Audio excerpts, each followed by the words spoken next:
Good afternoon, everybody. My name is AJ Kuftic. I'm Principal Technologist with Expedient. I want to thank you for joining us today. Today is a little bit different than our usual webinars. Today, I have Doug Theis, Director of Market Strategy for Expedient, and Glenn Keller, Director of IT at CountryMark. Doug and Glenn are going to have a nice Q&A.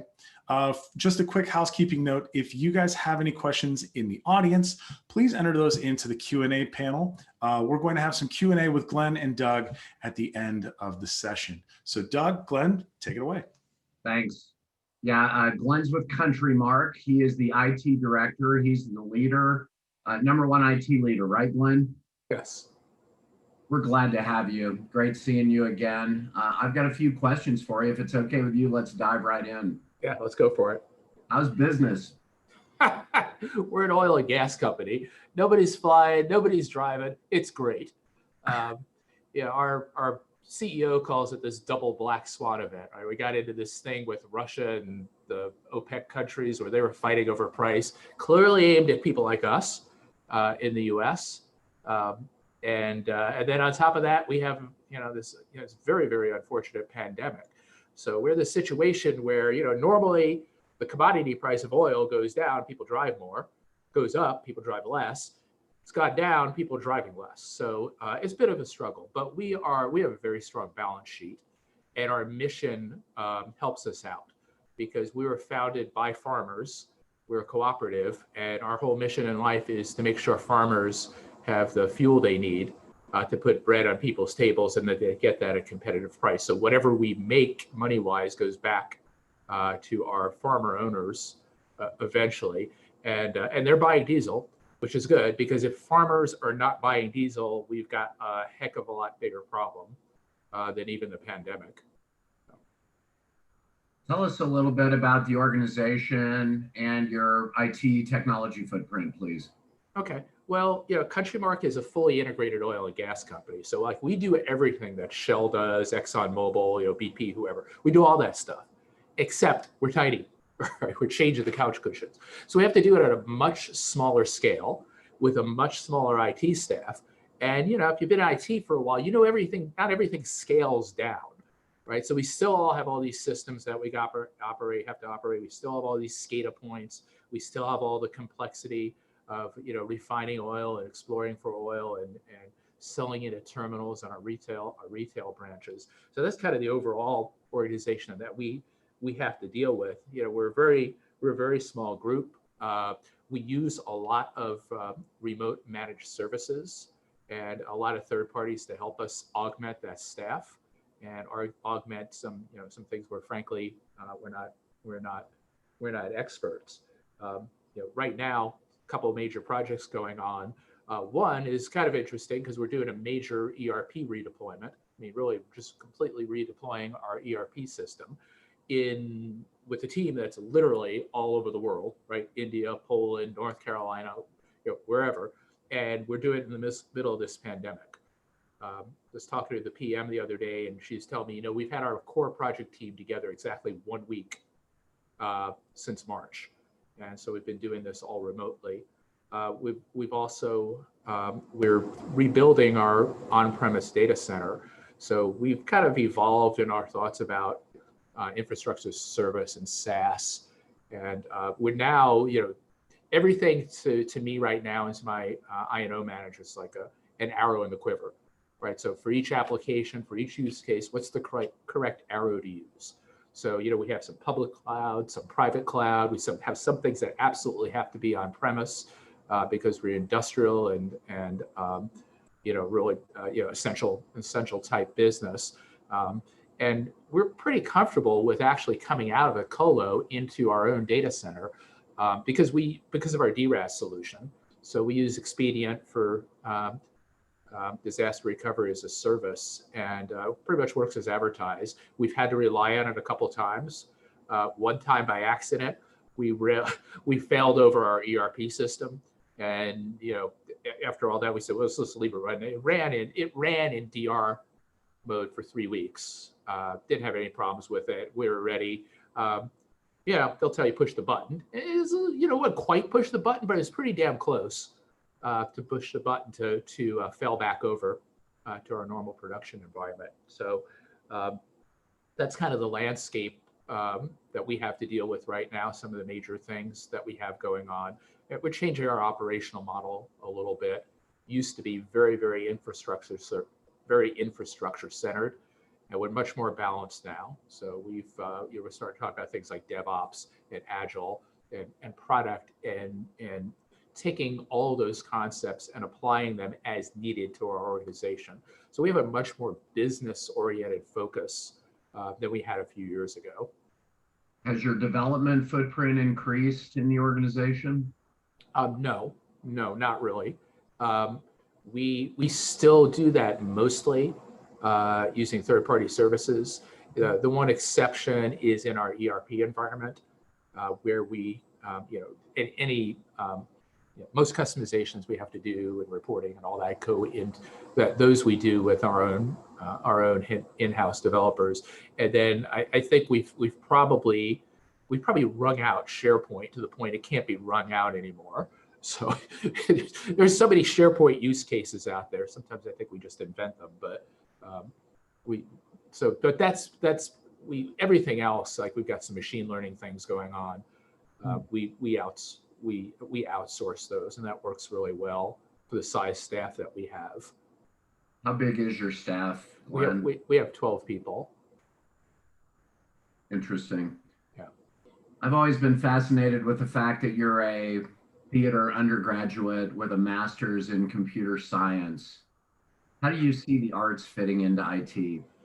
Well, I mean, I think they fit in. I think they fit in perfectly. I have a close relative he's on the board of trustees of a local university, and he was talking about how they're trying to change their focus to STEM, and he's saying, hey, where do we find the people that are interested in STEM and try to get them into our STEM careers offerings? And I told him, the school is huge on music, right? It's a very well-known music school. And I said, go over to the music department. That's where you're going to find your STEM people. And he's like, well, wait a minute. Because those aren't STEM. I said, look, they're not doing STEM either because they find it boring, or they're just passionate musicians, or somebody told them they couldn't.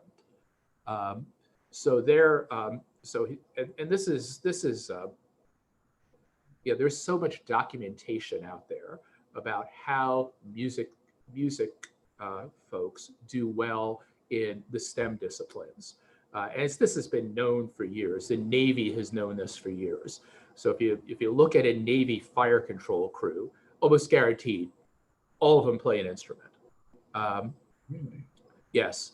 So code breakers in World War II were recruited from band members across the Pacific Fleet. So it's not a new concept that musicians do well in STEM. It's just we've been telling kids in our educational system for years that you're either good at math or you're not, which is really it's a lie. So, and that's a big failing of our educational system. So they tell you a story about a study that was done between American and Chinese school children. So PISA, which is a group that does these kinds of educational studies, they surveyed US school children and they said, hey, look, what does it take to be good at mathematics? And overwhelmingly, the US school kids said, you have to have a talent for math. And they took that same question and they asked Chinese school children, and the Chinese kids said, you got to work hard. Math is hard. Come on. I mean, I can tell you, I went from my theater degree to this master's degree in computer science.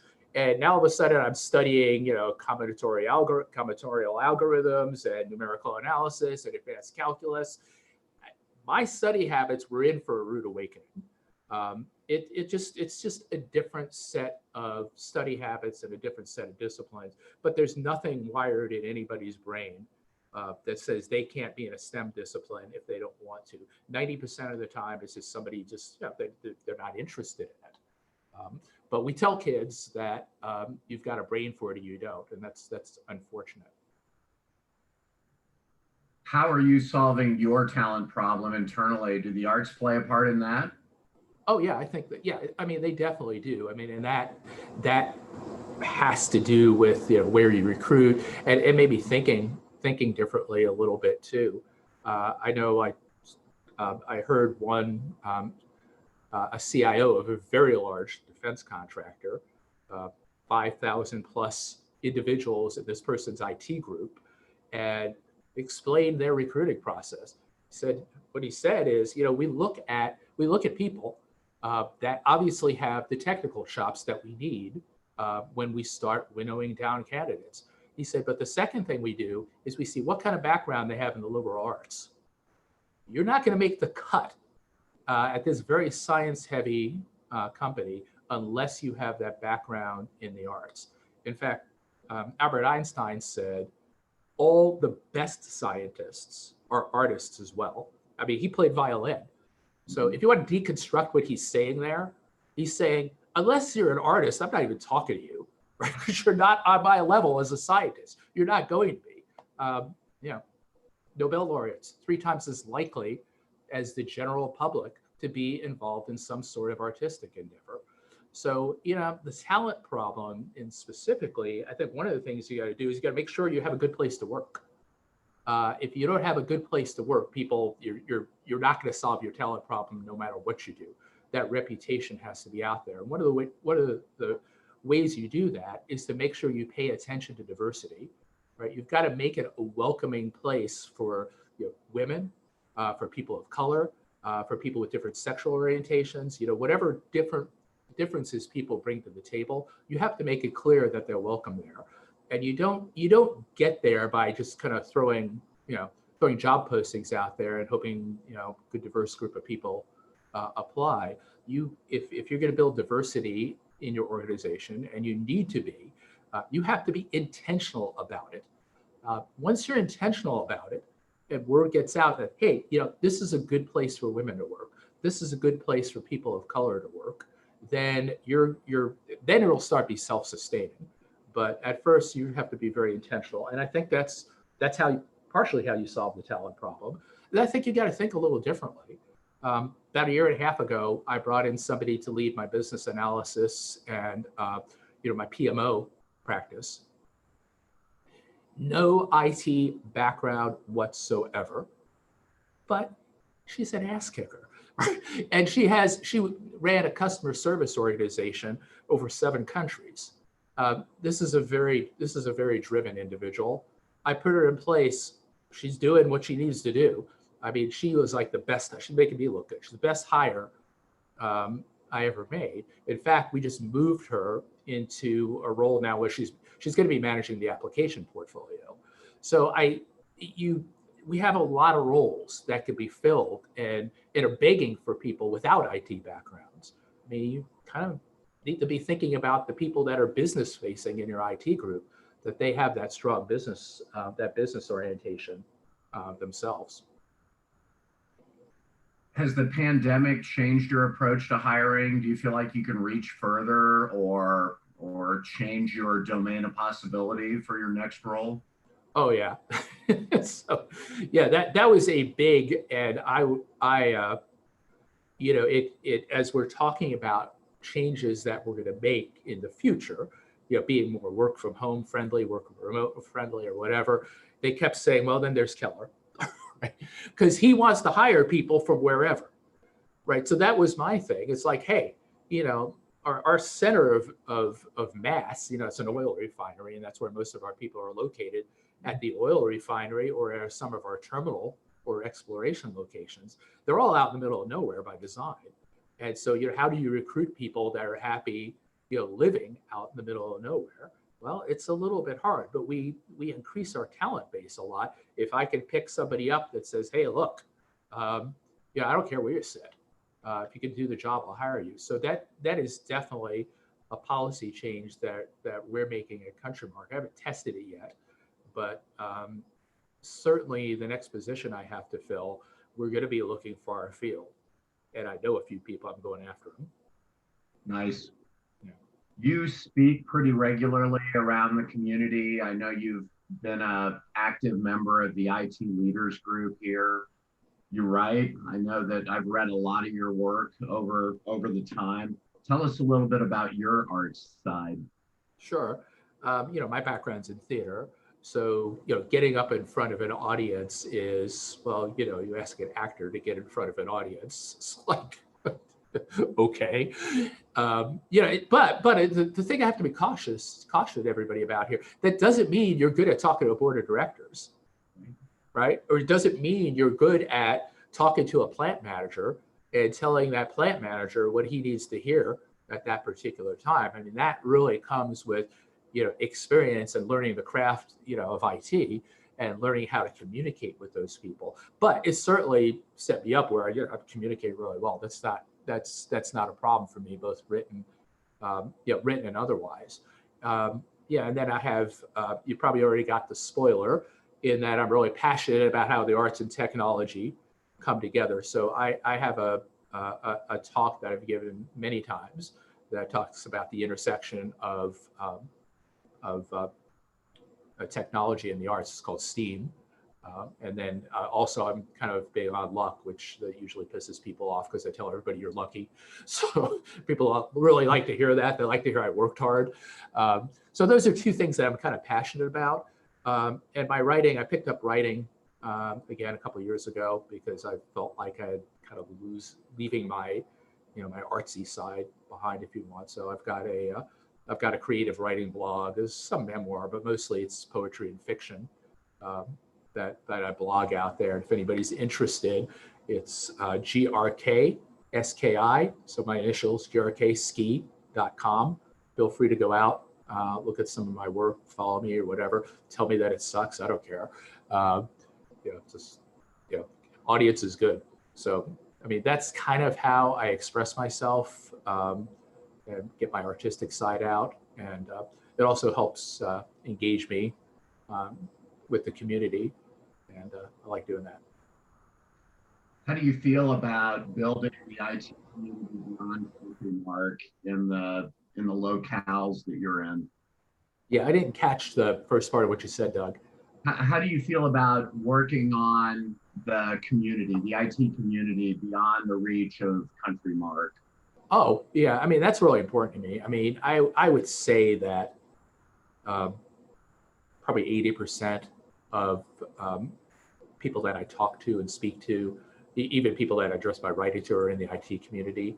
And I think that's where I have the most impact, where the most of my network is. But we've also helped extend the reach of CountryMark in general through some of the things that we do. I encourage my team to get out in the community, to belong to groups, to join groups like Women in High Tech. We have, we get marketing to pay for it, but we involve ourselves in a number of community events. Like we just finished decorating a Christmas tree yesterday at the Festival of Trees here at the Historical Society. Good outreach for CountryMark. People see our name out there.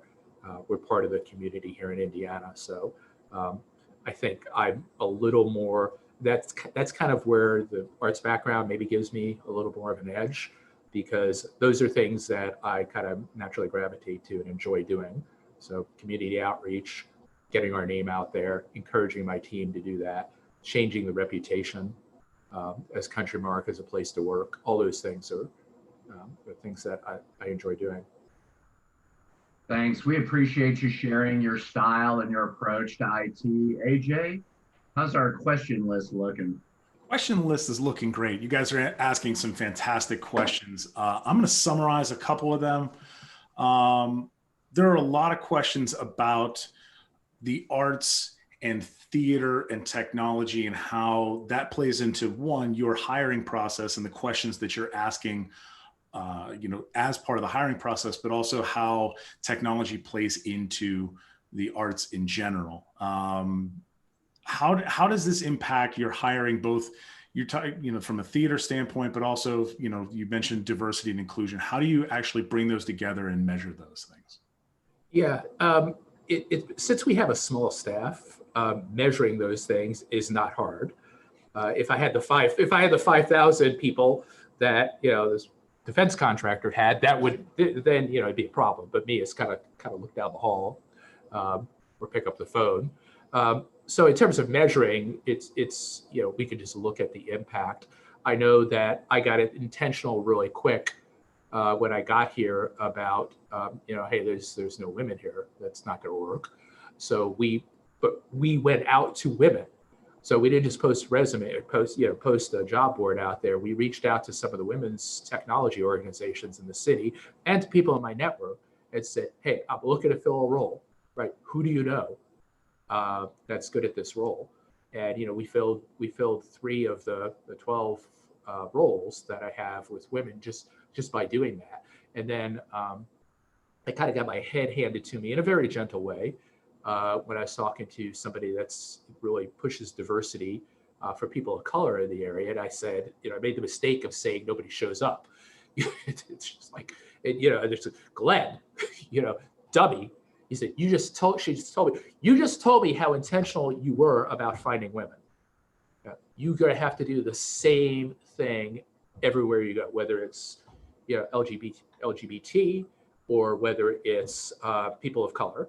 And so that's kind of the way you approach it. As far as the arts background that people have, I find that interesting, but I'm not going to take a resume and put it aside just because I don't see that on their resume. But I will tell you, generally speaking, a lot of people I work with in technology, both on my team and elsewhere, you scratch them a little bit and you find something underneath that they're doing that's very artsy, even if it's like really crazy game designer or your graphic design work, stuff like that. So. And this is kind of an additional question to that. Is someone asked that you have a surprisingly small staff for an organization of your in that vertical. Right. Is that due to all of the cloud-based systems that you're using?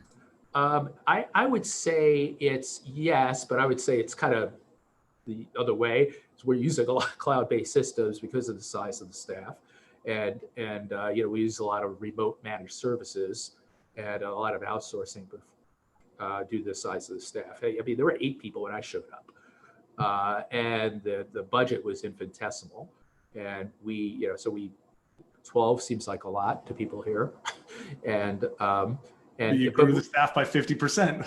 We grew the staff by 50%, but we doubled the IT budget. Right. Yeah. So, and I tell my team all the time, could we use some more people? Yeah, we could use some more people. I'm not sure I want to be in that position. We can do almost everything we need to do with managed services or pulling in other people. And I'd rather be on the moral high ground here and say, hey, you guys you're underspending on IT. And plus, I find a small staff, we tend to be very agile. I've worked with really big staffs before. Where I was at an organization that had 1,500 people, the IT staff. I was a business unit CIO there, and I'll tell you, it took weeks to get stuff done here that I could just get on Teams and shoot a message over to and say, hey, can you give this guy access to X out in Azure? And it's done, boss. All right. So we try to build our strategy around knowing we have a small staff. And how do we make that work for us? Kind of because we don't have a choice. Right. How do you stretch the resources that you have without overstretching yourself and overwhelming your staff? Yeah. And how do we make it into, there's some strengths there. So how do we capitalize on the agility that small team gives you? There were a number of DR questions because you mentioned that you had failed over to DR kind of sort of on accident. So this one I feel like is very particular because you guys are in the oil and gas industry. What type of backup generator fuel is the most reliable in 2021? I just found that question very funny. Thought you might have a good answer. CountryMark branded PDX diesel fuel is your best. But I mean, seriously though, what I will tell you is you do have to be careful with the fuel for your generators. Hopefully everybody knows this best practice of turning over your fuel every year. There was, during Hurricane Sandy, a lot of the data center industry learned this the hard way because they had let their fuel go bad and it was a mess. So there were a lot of data centers that couldn't start up from black because their fuel was bad. And so they had to scramble to get, and of course, everybody wants truckloads of fuel and there's a hurricane, good luck, right? So, I mean, any good, stable diesel fuel, and ask somebody that runs a data center for a living, if you've got your own data center, and talk to them and ask them about what they're tracking on fuel. And I'll tell you, they'll be fairly sophisticated. They're going to talk to you about cloud point and things like what happens in cold weather, because diesel fuel will gel in cold weather, and that could be a shock too. So you get if you got summer blend in there and it's winter, sorry. I mean, thank you, Glenn. What other webinar are you going to come to where you're going to get fuel talk? This is great. Honestly, that's actually really great information. I'm glad that you were able to provide that. A couple other questions here. I see one here about a lot of work from home talk, right? With COVID, we have a big shift from in the office work to work from home work. How does this change from a technology standpoint, from a hiring standpoint, and from a managing standpoint? I know you mentioned that you want to go find talent, regardless of where it is. Mm-hmm. But in terms of how does this change the way that you guys handle your technology, and what sort of challenges did you run into as you made the shift from in office to work from home on a very short time frame?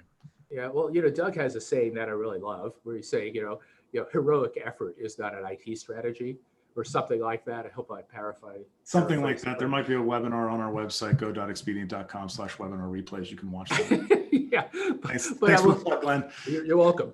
But I will tell you, for the second quarter, some of the first quarter too of 2020, heroic action was the IT strategy. So, and this is something that you hear from almost every IT leader, is two things. One, my IT team stepped up to the bat and knocked it out of the park when we had to, because all of a sudden the landscape shifted. And, at any given day, maybe we have 100 people working from home, and now I got 1,000 working from home every day, and things like, we're over undersubscribing to licenses, crap's getting shut off. We don't have capacity that we thought we had on our data center routers. What VPN sucks, whatever it is. Everybody around the world has solved that problem. We're all kind of in the same bucket. And what went along with that is everybody's reputation took a step up. And we need to make sure we all take advantage of that. It's like, hey, right now we're still in that grace period where CEOs and upper management is looking at the IT group and say, these guys really knocked it out. They're important. And so we need to build on that. As far as the remote work, we've always been kind of remote. Because we've got people at 3 locations, and then me and a couple of the people I've hired have led global teams before. So, working with people that are in different time zones, on whole different days, it's not really been a big shift for us. A lot of the software that we use is sourced from overseas as well, of overseas vendors. It's kind of the way the oil industry is. So, that wasn't really a big shift for us.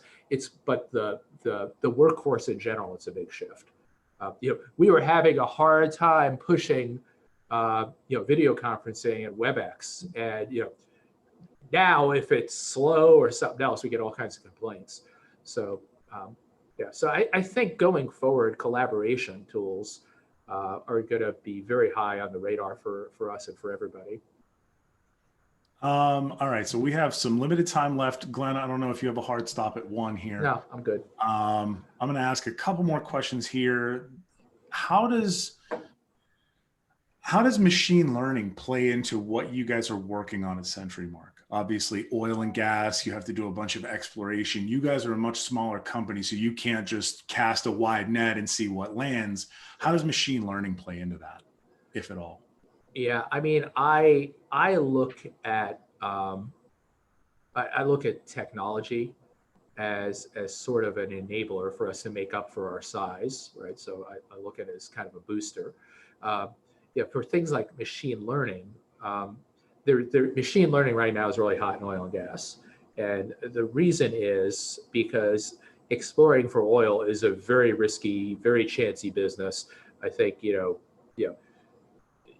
1 out of maybe 3 wells that you drill, which costs a lot of money, actually comes up with anything, and that anything may not be much. So people spend a lot of money drilling. The basin where we are, which is the Illinois basin, is declining.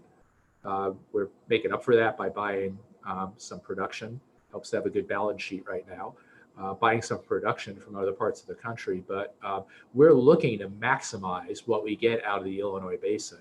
And one of the things we've looked at is as machine learning. We've done some experiments.